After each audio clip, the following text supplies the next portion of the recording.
ඕකේ. සිරිබර පුර හැම හොඳට දන්නා සුමනේ. අද්දක උස්සලා ගැම්ම දාලා සටනේ. රාජගුරු එක්කල හැමදා තරගේ සුමනේ. මේ කතාව අමුතුයිනේ ගිරිහාමි කොල්ලනේ. රාජගුරු සුමනේ සිරිබර පුරමේ.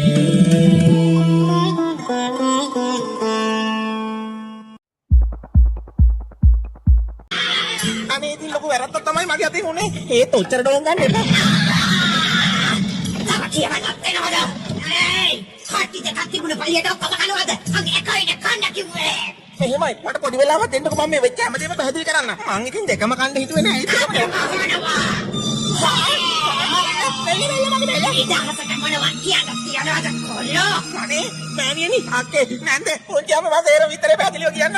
මං කිරි මේ කිරි දෙකම එකට කෑව තමයි. ඒක වැරදි කියලා මං දන්නවා. ඒත් ඉතින් එකක් විතරක් කාලා ඇති වැඩක් නෑනේ. හා නැද්ද? මොකද්ද?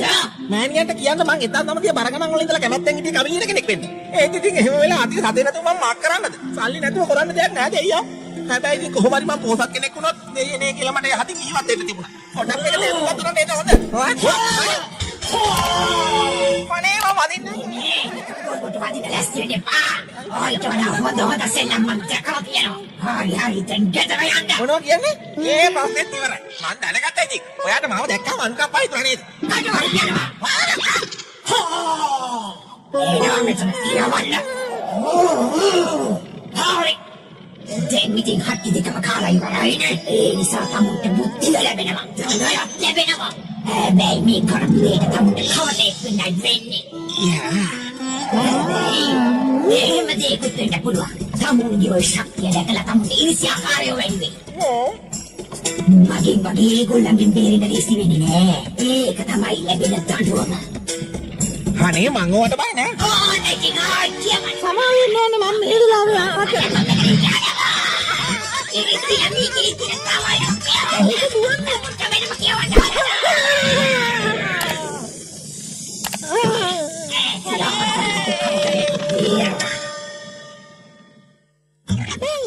මාර බේරිලක් නේ ඔය බේරිලා තියෙන්නේ. ඔයා නන්දියෝ මල් මග සුමනේ. රාජගොල්ලෝ පක්කේ බොරු හොදයි ළමයි නරඹන්න. මෙන්න මේකනේ රජතුමනි අපි බොරුවක් කිව්වොත් තමයි හැමෝටම වැරදි. ඒත් මෙයා පවුලේ ගෑවිච්ච කට්ටියට රස්සා දුන්නේ ඒත් තුමතුමා දන්නේ. දන්නේ නැත්නම් දන්නේ නැහැ වගේ බලන් ඉන්නවද? ඒ වගේ වැඩක් නැහැ. ඔන්න ඔය සත්‍ය සුමනේව ආපහු හිටපු ගමනම තල්ලු කරලා යමු. වැඩි ඉවරයි. අනේ රාජගුරුතුමෝ මං හිතන්නේ ඔයා ඉතර කැමති නෑ වගේ මං කතාවේ ඉතුරු ටික කියනවා. ඒකනේ બોලේ. මැද්දෙන් වෙලද දැන් වින් ගන්න එපා. මගේ රස වින්දනයේට බාධා ඇති වෙනවනේ.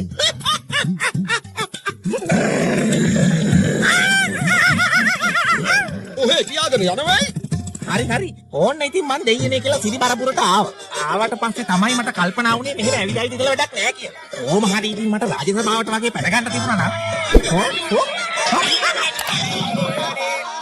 කොහෙද අපේ මේ කාලා කඩාගත්ත හරක් වගේ දුවන්නේ? ඒ දන්නේ නැත්තේ මාලිකාවේ රාජගුරුතුමා මෙන්න මේ පැත්තට එනවලු. එයා මංගලගිරි දේවාලේ වදින්නලු හදන්නේ ඔන්න.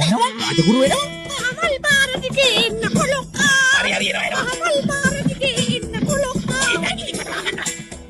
අනේ කිරියාමි දෙයනේ කියලා ඔන්න මංගලගිරි දේවාලෙත් වැදගත්තා. අපේ ආච්චිත් කිව්වා මේක ලස්සනයි කියලා. කොලොක්කා අති අලංකෘතයි පරම රමණීයයි විශිෂ්ටයි. ඒකේය. හොටු ටික පිහදාලා ඉන්න හැටි විතර. ඉතුරු ටික පිහින ගන්න. මේ ඇහුණද රාජගුරුතුමා? ආවද වද දෙන්න. මම මේ පුණ්‍ය කර්මයකට සහභාගී වෙනවා. අනේ මට සමා වෙන්න ඕන රාජගුරුතුමනි. මම මේ පොඩි බඩක් කියන්න ආවේ. මට ඒ කාලේ ඉඳන්ම ආසාවක් තිබුණා අපේ මිත්‍ර සේවකතුමාව මුණ ගැහෙන්න. අනේ පුළුවන් කමක් තියෙනවා නම් මාව රත්තුමා ළඟට එක්කන් යන්නකෝ. ඔයාව රජාගාවට ගෙනිච්ච කියලා මට ලැබෙන බිබික්කම නෑ නෝ. මං ඉතින් ඔයාගේ සුවචකීකරු ගෝලෙක් වෙන්න. එළම ගිරි. හරි.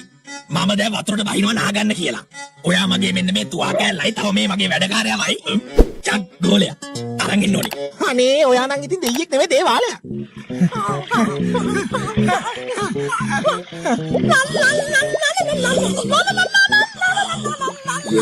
රාජගුරුතුමෝ මම මේ අමුඩ ලේන්සුව ගලවුඩින් තියන්නද? හරි. උතරින් තියෙනවා. දැන් ගිහිල්ලා මට කන්න බිත්තර අප දෙකක් අරන් එනවා. මරණ වෙච්ච පරිප්පුවඩේ නම් උස්සගෙන නෙවෙයි. හරි. විතර අපනේ මං අරන් එන්න. විතර අප නෑ මම මේ කේකඩියක් උස්සන් ආවා. මේක නිකන් පරණ පිනම් මගේ පිට උඩට කඩ වැටලා වගේ. මම අර මිනිස්සයව මාලිගාවට අරන් යනවා කිව්වා විතරයි. මිනිහා මගේ හැම වැඩම මොඩියා වගේ කරන්න පටන් ගත්තා. අපි යාම සිරිමරපුර රාජධානියට ගෙනිහිල්ලා. දොර මුල්ලට වෙලා ඉන්න කියලා. ඉබීට යමු මාර වෙලා. ඒවා ඉතින් හදේ තමයි මහත්තයෝ. මං හොඳින් හරි නරකින් හරි කොහොම හරි මාලිගාවට පැනගන්න එක පණිනවම. යකේ කන්න බඩගිනි. අර විතර අප දෙකක් අරන් එන්න ගිහපු හාදියකෝ.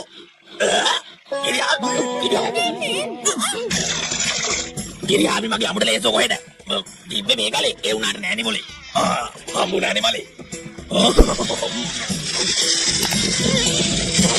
මොනා? මැස්සෝ? නිල නොවන මැස්සෝ?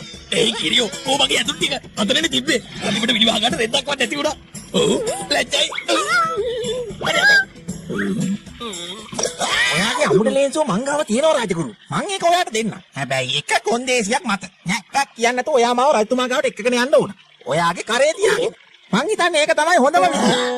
ඔය මේ කරන වැඩේට ඔහෙට වන්දි ගෙවන්න වෙයි හොඳේ. ඒවා ඉතින් පස්සේ බලමුකෝ. හරි යමන් පුතා.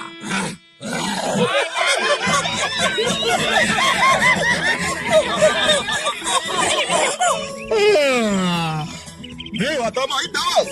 මට නිකන් සින්දු කියන්න හිතෙනවා. මත්තයි අර රාජගුරුවා නේද? අර මක්කේට යර රටලැසි කරේ තියාගෙන ඉන්නේ.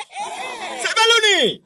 ඉක්මනට ගිහින් බලනවා. කවුද අර රාජගුරුවාගේ කරේ නැගලා එන බහුබූතයා කියලා. ඉක්මනින් මේකව මගේ රටට එක්කෙනවා. වතුරේ අනේ අනේ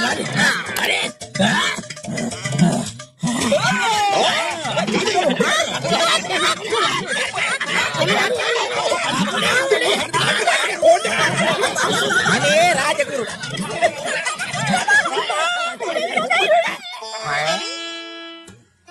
රාජතුමනි මෙන්න මං ආවා.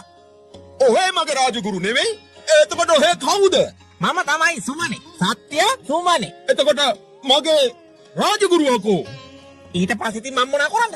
ඔන්න ඔහෙ මමත් කේලම ඇද බාලා දැම්මා. කොහොම හරි ඉතින් ඒකෙන් රාජගුරුට තමයි පරිප්පුව. සුමනේ ඔහේ හරි. එයාට දඬුවමක් දෙන්න ඕන. මට හිතෙනවා ඔහෙව මගේ ළඟින්ම තියාගන්න ඕනේ කියලා. ඇත්තටම ඔහේ හොඳයි මගේ කවටයට. මේ සල්ලි ටික අරන් ගිහිල්ලා නගරෙන් ගෙයක් ගන්න. හරියා? නියමයි. ඒ මොකද්ද? රාජගුරු. ඔය දකින්නත් ආසාවෙන් හිටියේ. කොහොමද ඉතින්? අනේ රජතුමනි ඔය ආදයා සතුරු සේනාවකට වඩා දරුණුයි. මෙයාට තමයි පාතාලේ පතෝලයා කියලා කියන්නේ. පතෝලයා නෙමෙයි ගුරු. කාටයා? ඕකා දරුවිත්‍ය ඉදිරියේ මම වාගේ පැවණිලි ඉදිරිපත් කරන්න කැමති. සුද්ධ සිංහලේ පරිසුද්ධාර්ථයෙන්ම කියනවනම් මෙයා කට්ටේ. ඒ නිසා මෙයා මල්ලලා මේ ජම්පරේ අnder ඇතුළට දාමු. ඔය මොලේ කියලා.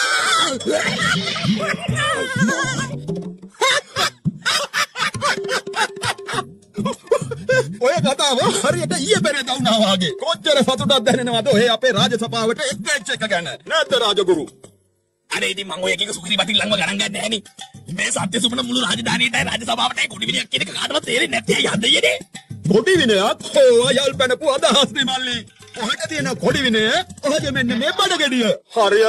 බලන්නකො මොහොතේ රළ එනවා වගේ ඉන්නේ මේ රෙලියන්නේ. බඩ මගේ නම් රජතුමාට අදාළ නැහැ නේ. ඔහෙට ඇහුනේ අපිට ලොකු ක්‍රියාන්විතයක් කරන්න වෙනවා. අපි කොහොමද මේ රාජගුරුගේ වන්දිය බස්සන්නේ?